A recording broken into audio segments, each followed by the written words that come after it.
किसान भाइयों नमस्कार। किसान कल्याणकारी क्लब 23 सितंबर 2023 को एक परिचर्चा का आयोजन किया था। उसमें श्री विश्व प्रकाश श्रीवास्तव जी ने अपने विचार रखे। आप भी सुनिए। हमको जो विषय दिया गया है वो कृषि आधारित विषय दिया गया है। तो खाद्य प्रसंस्करण विभाग है हमारा कि जिसमें सब कुछ कृषि आधारित ही है। चाहे आप आलू लीजिए, गेहूं लीजिए, सरसों लीजिए, अरहर लीजिए, हम लोग भी किसान हैं। और जितना गेहूं में आपकी लागत लगती है, क्या उसका सब कुछ आप जोड़ लीजिए, क्या बेचने के बाद वो पैसा रिक्यूब होता है? नहीं होता है, नहीं होता है। और लेकिन वही उसी में बनिया जो होता है फायदा कमाता है, बीच वाले पैसा कमाना शुरू कर देते हैं। हम काहे के लिए गेहूं बेचें? हम न कुछ करें तो हम आटा ही बेचें, एक चक्की लगा लें। क्यों हम सरसों बेचें अपनी? हम तेल मिल लगा लें। और कैसे लगा लें? अगर हम 10 कुंटल गेहूं बो रहे हैं, हमको तैयार हो रहा है, तो उस पर तो हम नहीं लगा सकते। हाँ, तो सरकार ये चाह रही है कि न्याय पंचायत स्तर पर कम से कम एक उद्योग स्थापित हो खाद्य प्रसंस्करण का। एक न्याय पंचायत में 8-10 गांव आते हैं। तो सरकार की यही योजना है कि हर एक न्याय पंचायत में एक उद्योग स्थापित हो और खाद्य प्रसंस्करण का स्थापित हो। तो उसमें जो है 35% की सब्सिडी है। अगर आप 10 लाख रुपया आपका लग रहा है तो उसमें 3.5 लाख रुपया सरकार आपको सब्सिडी देगी। और उस पर जो आपका इंटरेस्ट आएगा 3% राज्य सरकार दे रही है और 3% एग्रीकल्चर डिपार्टमेंट दे रहा है, केंद्र सरकार। तो आपको मुश्किल से 5 या 6% इंटरेस्ट लगेगा बस। और उस पैसे को आपको 10 साल के अंदर वापस करना है। तो 7 लाख रुपया अगर हम 10 साल के अंदर वापस कर रहे हैं तो कोई बुराई नहीं है। और हमारे पास मैन पावर बहुत है, लेकिन हम उसका उपयोग नहीं कर रहे हैं। हम सिर्फ नौकरी के पीछे भाग रहे हैं और अंधी दौड़ लगाए हुए हैं। और ये भी आप जान रहे हैं कि नौकरी सबको मिलना संभव नहीं है। बड़ी आबादी में नौकरी सबको मिलना संभव नहीं है। अभी आप लोग देखे होंगे कि नीट सबके बच्चे पढ़ रहे हैं। नीट का रिजल्ट आया है, उसमें 720 में 720 नंबर बहुत ज़्यादा बच्चे पाए। तब बताइए, अगर हमारा भी बच्चा पढ़ रहा है, अगर 60% 70% नंबर ला रहा है, तो फिर अगर मेरिट में नहीं आ रहा है तो उसकी पढ़ाई हम कहेंगे बेकार है, तुमको नौकरी नहीं मिल रही है, तुम्हारी पढ़ाई बेकार है। तो ऐसा नहीं है कि उसकी पढ़ाई बेकार है। जिस हिसाब से पहले हल बैल से खेती होती थी, सबके यहाँ हल बैल होते थे, लेकिन आज ट्रैक्टर आ गया है। अब और खोज हो गई है कि ड्रोन से दवा का छिड़काव होगा, पेड़ों पर ड्रोन से दवा का छिड़काव होगा। तो हमारा मेन मकसद ये है बताने का कि आप लोग उद्योग की तरफ भी ध्यान दीजिए। अगर हमारे पास खेती है, अगर 2 बीघे भी खेती है, तो आप उसमें ऐसा कुछ करिए कि हमको 2 लाख रुपया तो साल में बचेगा ही।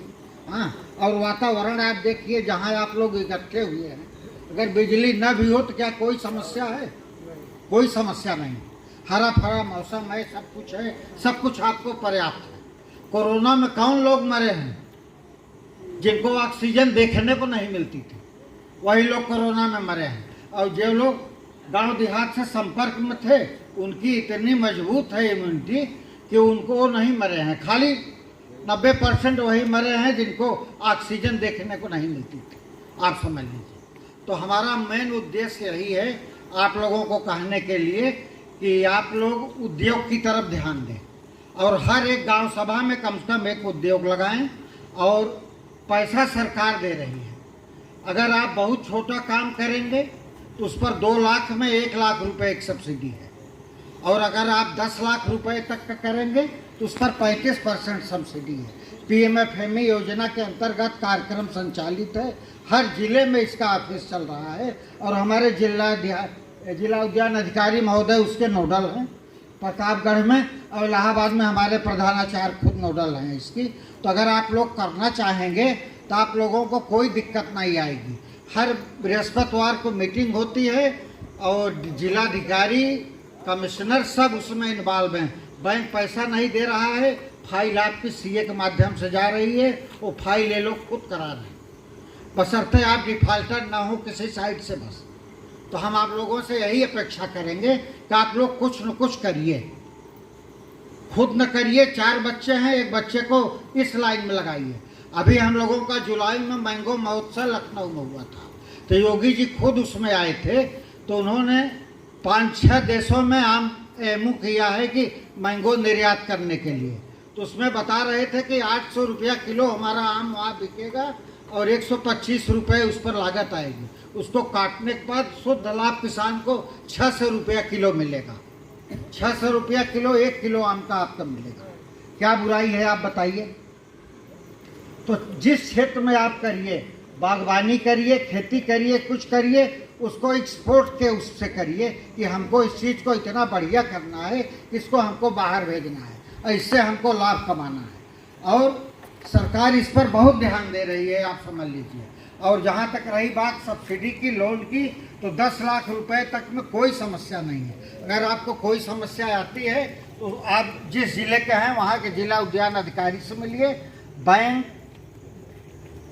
बैंक और जिलाधिकारी, कमिश्नर सब इसकी मॉनिटरिंग कर रहे हैं, तो उसमें आपको कोई दिक्कत नहीं आएगी। और हम लोग कृषि आधारित जो उद्योग आप लगाएंगे, चाहे आप बिस्किट बनाएं, बेकरी से संबंधित कोई काम करें, प्रोसेसिंग से संबंधित कोई काम करें, चटनी अचार मुरब्बा बनाएं, कुछ भी करें, सब पर 35% की सब्सिडी आपको मिलेगी। अभी हम आए तो देख रहे थे कि देखिए बेल लगा है, खूब लगा हुआ है। ये 3 मौसम में तैयार होता है। ये बेल पेड़ में रहता है तब इसमें फूल आने लगता है। तो जाड़ा, गर्मी, बरसात, ये 3 मौसम में तैयार होता है। बेल और आंवले को अमृत फल कहा जाता है।